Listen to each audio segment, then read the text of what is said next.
Huwag na huwag ka maniwala sa mga sinasabi nila trending daw dito sa TikTok na copy and paste system na pwede ka daw makapag-generate dito ng 20,000 up to 50,000 per month. Tapos copy paste lang daw ang gagawin.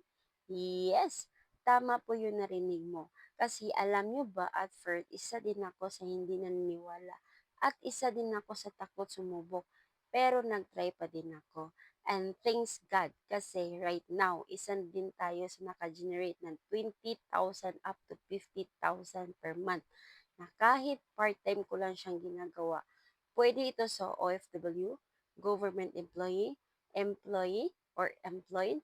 Kaya kung gusto mo malaman ang step-by-step na process, i-follow me and copy link this video. And don't forget comment down below sa comment section kung saan country ka or anong age ka para isa ka rin sa matulungan ko dito.